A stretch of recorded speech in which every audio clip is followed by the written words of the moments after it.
اللہ کی ناراضگی سے بچنے کی، اپنی آخرت بنانے کی، اور سکرات سے لے کر اللہ کے سامنے کی پیشی اور جہاں سے کبھی آنا نہیں، ہمیں کی زندگی کے بنانے کی جو استعداد اس میں ہے وہ کس میں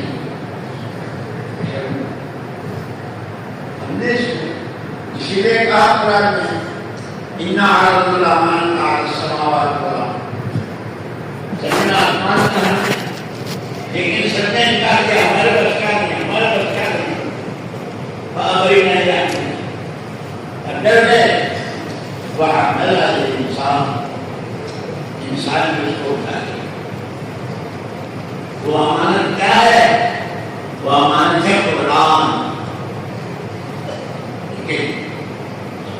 اسی لیے حضور اکرم صلی اللہ علیہ وسلم نے فرمایا ہماری نبیوں اور پیغمبروں کی جماعت پیچھے والوں کو زمینوں کا، مکانوں کا، پیسوں کا وارث نہیں بنانا۔ جو علم اللہ کے ہاتھ سے لے کر آتے ہیں اپنے پیچھے امت کو اس کا وارث بناتے ہیں۔ تورات، زبور، انجیل، صحیفے پہلے نبیوں میں، سب سے اخیر میں قرآن کریم، اور حضور پاک صلی اللہ علیہ وسلم نے فرمایا اس لیے کہ 300 حضور پاک صلی اللہ علیہ وسلم کی وفات کے 300 سال کے بعد پوری امت محمدیہ سے عالمی سطح پر یہود و نصارہ نے ایک سوال قائم کیا ہے۔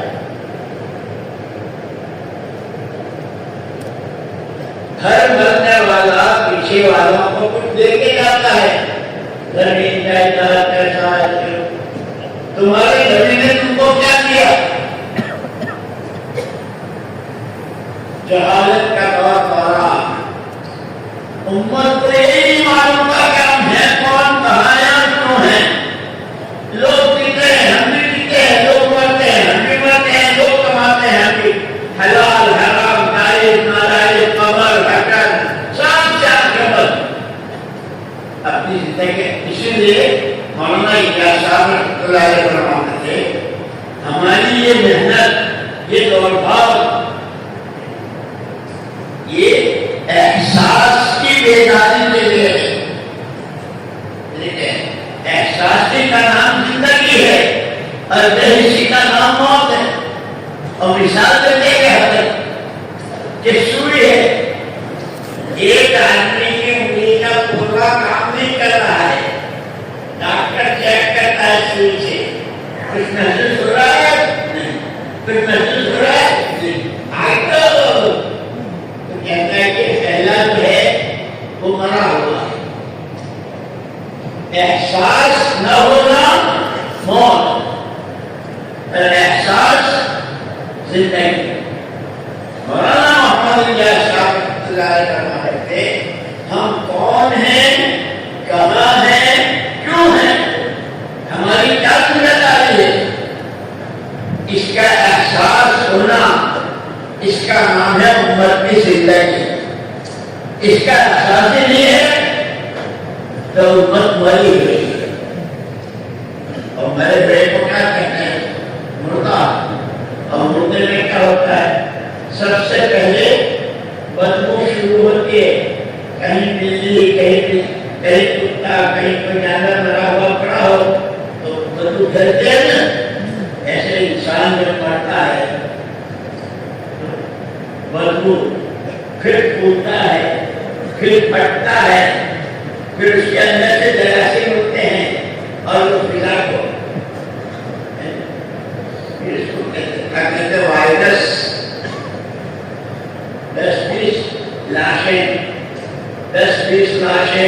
پڑی ہوئی ہو انسانوں کی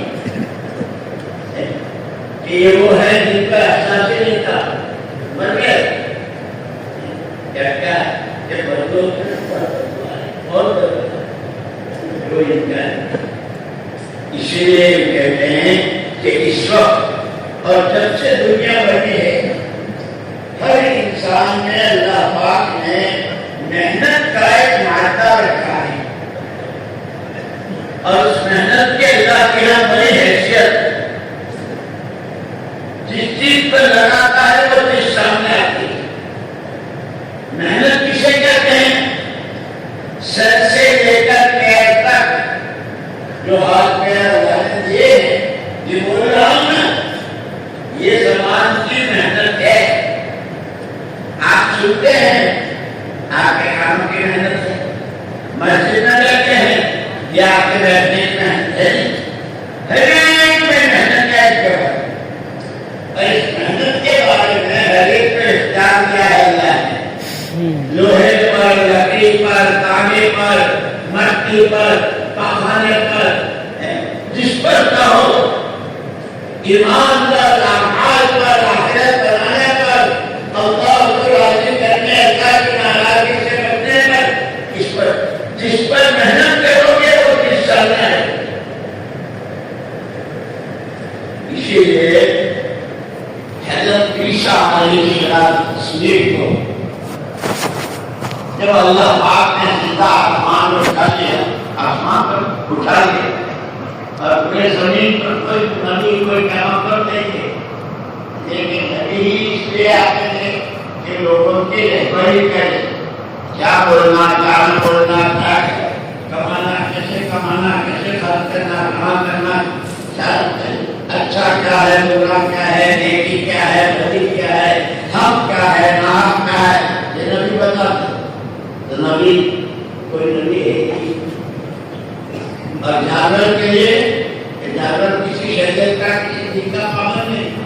جہاں چاہے تمہارے کون سی مادا کون سے نل کے ساتھ کون سا نل کون سی مادا کے ساتھ کون سی نل اندھیرا اجالا ڈنڈے پڑیں گے کھانا ملے گا اس کو ذکر کر. ایک بہت بڑا وقت تھا کہنے کو انسان دے لیکن اولئک کالانعام بل هم اضل. چیزیں ہیں لیکن جانوروں کی زندگی جی رہے ہیں. جیسے جانور کو اچھے برے کی کوئی کمی نہیں ہوتی جہاں جہاں تمہارا جھنڈے بھی پڑتے ہیں کھاتا بھی.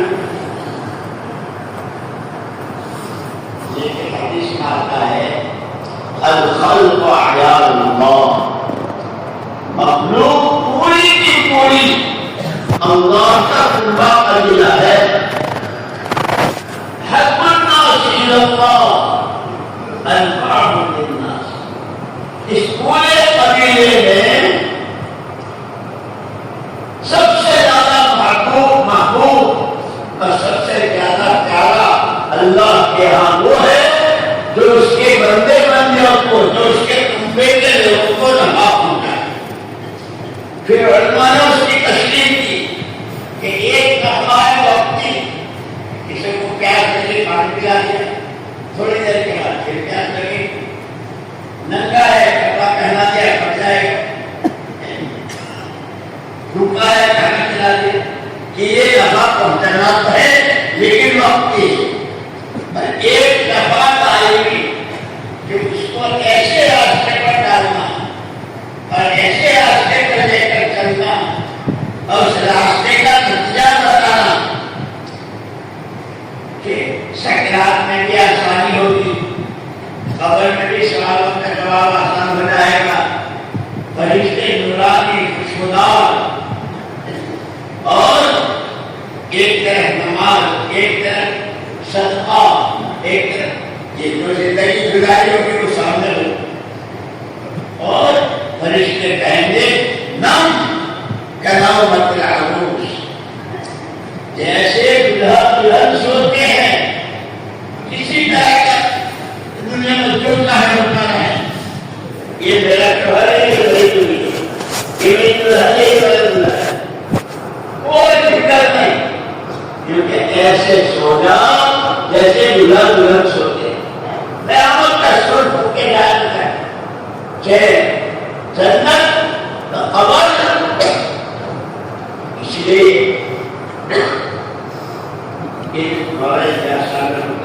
بنا کرتے تھے ہمارے کام میں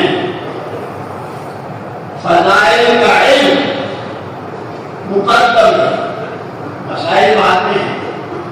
فضائل کے علم سے آدمی کے اندر عمل کی رغبت اور شوق پیدا ہوتا ہے، تو وہ جنت کی تیاری بن جائے گی، جہنم کا گھڑا بننے سے بچ جائے گی، وہ فرشتے روز شام بچھو فرشتوں کے ہتھوڑے اس سے بچ جائیں گے، اور جنت کا بستر بچھا دیا جائے۔ جب کے فضائل سنتے ہیں جیسے ہم دنیا کی چیزوں میں یہ بہت قیمتی ہے، یہ بہت اچھی ہے اور بہت اس کا فائدہ ہے، پھر آدمی کے اندر رغبت ہوتی ہے۔ اس لیے مولانا ایسا فرماتے تھے ہماری اس محنت کی بنیاد، ہماری اس محنت کی بنیاد اللہ کے علاوہ جو کچھ ہے وہ سب مخلوق ہے، وہ جبریل ہو، امین ہو، میکائیل اسرافیل ہو، اللہ کے علاوہ جو کچھ ہے سب مخلوق ہے۔ اب مخلوق کے ہاتھ میں اس کا اپنا وجود ہی اس کے ہاتھ میں نہیں ہے، وجود میں آنے کے بعد اس کا باقی رہنا اس کے اختیار میں نہیں ہے، وجود بھی ہے باقی بھی ہے، لیکن اس کے اندر جو تاثیر ہے کہ آگ بھی پیدا کر دی، موجود بھی ہے، جلانے کی تاثیر بھی ہے، لیکن وہ بھی اس کے قبضے میں نہیں ہے۔ آپ کو باغ بنا دے اور باغ پھول پھل میوے اس کو چاہے گا آگ بنا، اور کیا ہے قرآن میں سارے واقعات موجود ہیں۔ اسی لیے حضرت محمد صلی اللہ علیہ وسلم نے فرمایا تھا میں تمہیں یوں ہی چھوڑ کے نہیں جا رہا ہوں، کسی کی گود میں بٹھا کے، کسی کا مرہون منت بنا کے نہیں جا رہا ہوں، جیو ایسے جیسے وہ جینے کو کہیں، مرو وہاں جاؤ مرنے کو کہیں، بولو جو بولنے کو کہیں، خبردار خبردار ترکت فیکم امرین ان تمسکتم بہما لن تضلوا ابدا، کتاب اللہ و سنت رسول اور کما قال علیہ، کسی کی گود میں کسی کا مرہون منت بنا کے لے جانا کہ ان کے کہہ کر وہ جو بولنے کو کہیں وہ بولو، سننے کو نہیں، تمہارے ایک ہاتھ میں اللہ کی کتاب۔ اسی لیے پوری امت کا بچہ بچہ، وہ کھیتی والا کا ہو، قاضی کا ہو، انجینئر کا ہو، مولانا صاحب کا ہو، امام صاحب کا ہو، غریب کا ہو، امیر کا ہو، جس نے کلمہ پڑھا ہے وہ قرآن کا وارث ہے۔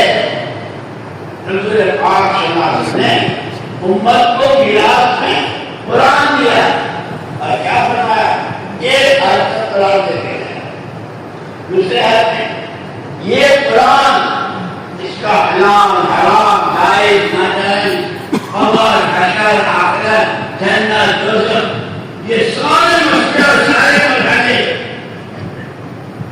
عملی طور پر زندگی میں جہنم سے بچنا، جنت میں جانا، اللہ کو راضی کرنا، ناراضگی سے بچنا، جیسے حضرت شاہ اسلام تسلیم سے پوچھا تھا حضرت سب سے زیادہ خطرناک چیز کیا ہے؟ حضرت عیسیٰ ابن مریم علیہ السلام نے فرمایا سب سے زیادہ خطرناک چیز اللہ کا ناراض ہو جانا، اللہ کا غضب، اور سب سے بڑی چیز واللہ من اللہ اکبر، اللہ کا راضی ہونا، اللہ کی رضا سب سے بڑی چیز۔ اس لیے اس نے زندگی دی ہے اللہ تعالیٰ، اس نے زندگی کا راستہ بھی بتایا، وہ کون سا راستہ جس پر چلو گے تو ہم راضی ہوتے رہیں گے۔ اس لیے یاسین شریف پڑھتے ہیں نا اس کے آخری حکم علم عہد علیکم یا بنی آدم، اللہ تعالیٰ الشیطان، او آدم کے اولاد، میں تم کو بتایا نہیں کہ شیطان تمہارا دشمن ہے، اس کی چال مت چلو. اعبدونی ھذا صراط مستقیم. تمہارے پھلنے پھولنے چمکنے دمکنے دنیا آخرت میں استقامت اور کامیابی کا راستہ میری عبادت ہے اور یہی سیدھا راستہ ہے. اسی لیے 5 وقت کی نماز ہر نماز میں کسی میں 4 رکعت ہے، کسی میں 12 رکعت ہے، پھر اشراق، چاشت، تراویح، تہجد، سنت الحاجہ، سنت الاستسقاء، سنت گرہن کی نماز، سنت چاند کے جتنی نماز ہیں، اس سب نمازوں میں نماز ہوگی ہی نہیں جب تک کہ سورہ فاتحہ نہیں پڑھو. سورہ فاتحہ اور کیسا کرم ہے اللہ کا، جواب نہیں دیتے. جب بندہ کہتا ہے الحمدللہ رب العالمین الرحمن الرحیم مالک یوم الدین، تو تینوں باتوں کے جواب میں اللہ کہتے ہیں حمدنی عبدی، میرے بندے نے میرے حمد بیان کی. الرحمن الرحیم، میرے بندے نے میری تعریف کی. مالک یوم الدین، میرے بندے نے میری بزرگی بیان کی.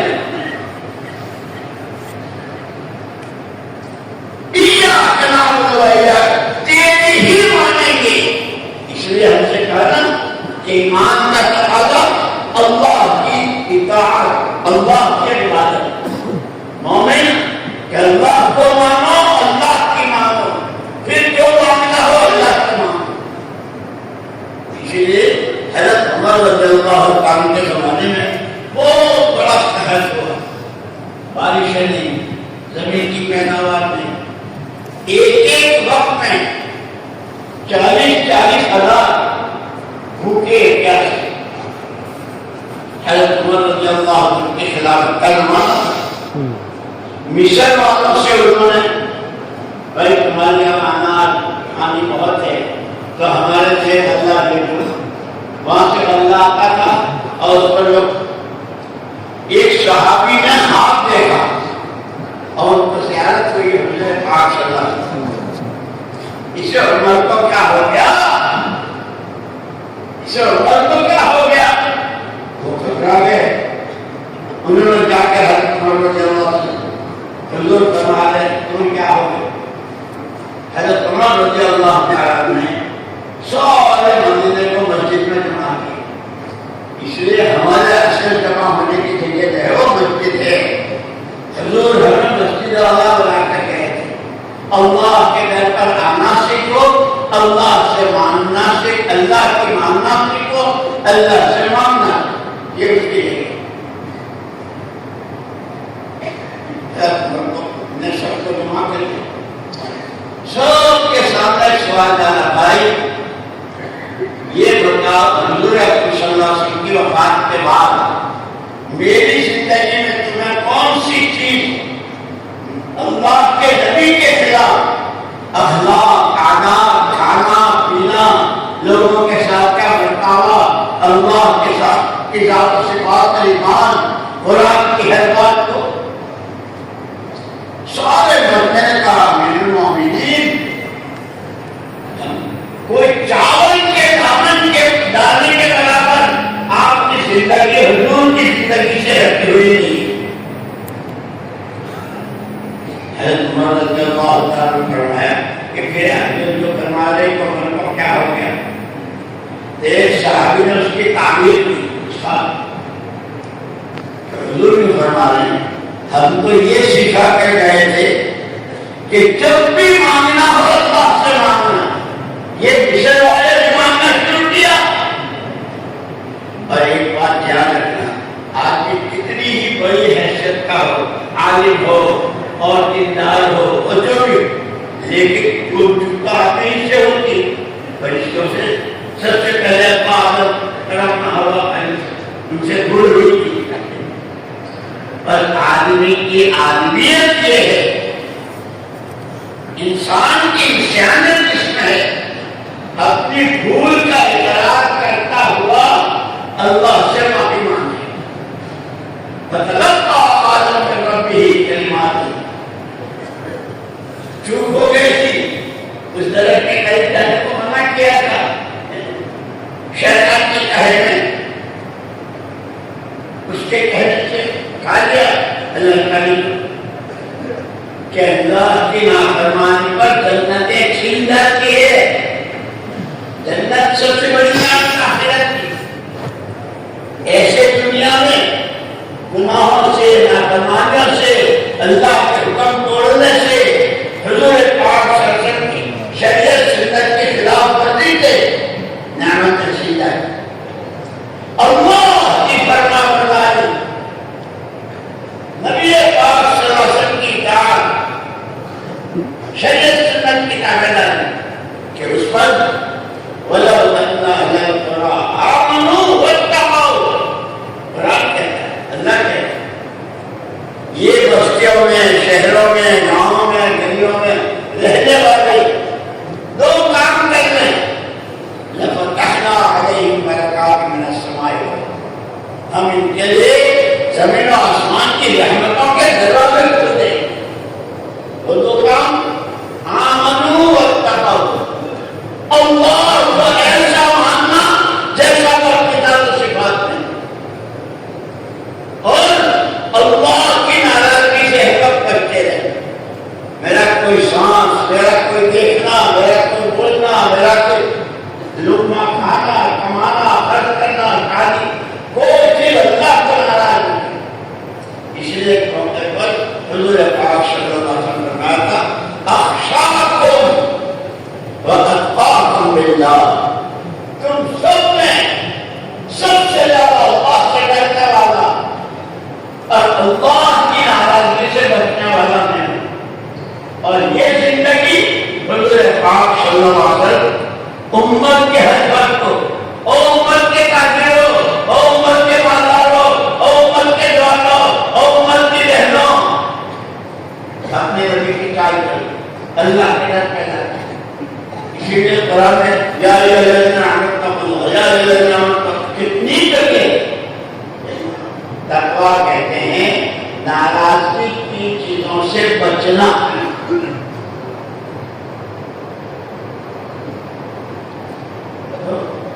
انسان کو اللہ نے شرف بنایا، اپنا خلیفہ بنایا. فرشتوں نے تو وہاں بھی فرشتوں کے لیے یہ خون خرابہ کریں گے، پتہ نہیں کیا کیا کریں گے. حیوان کی طرح تم نہیں جانتے ہو نا. پھر حضرت آدم علیہ السلام کو شاعر نام سکھائے تو علماء الاسماء باللہ. فرشتوں نے کہا بتاؤ، ابھی ہم نے جانتے سبحانہ کا لائن آدم نے ان کو بتاؤ. اللہ تعالیٰ کا وارث جب انہوں نے بتایا تو فرشتے حیران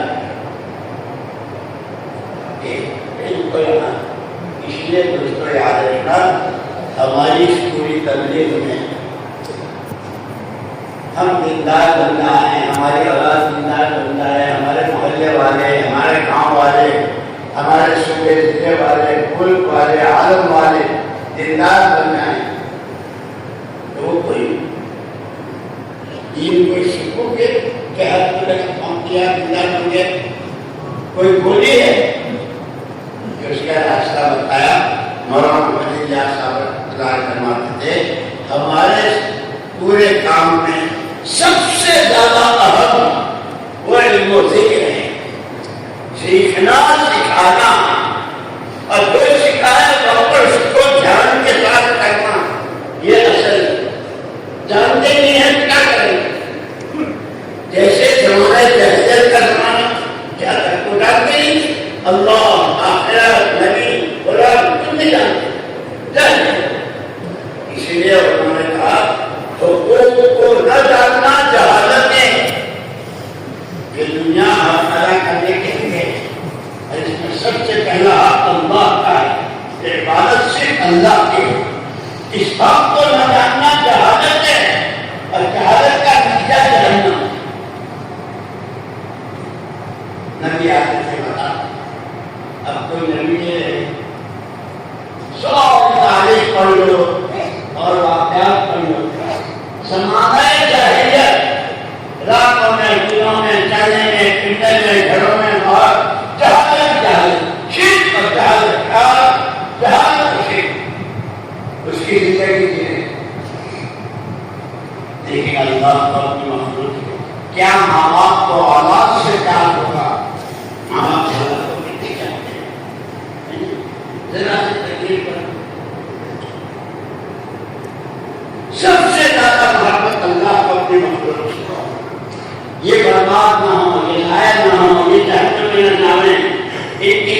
آپ مشکل نہ ہو جائے ان کی قبر جہنم کا گھڑا نہ بچے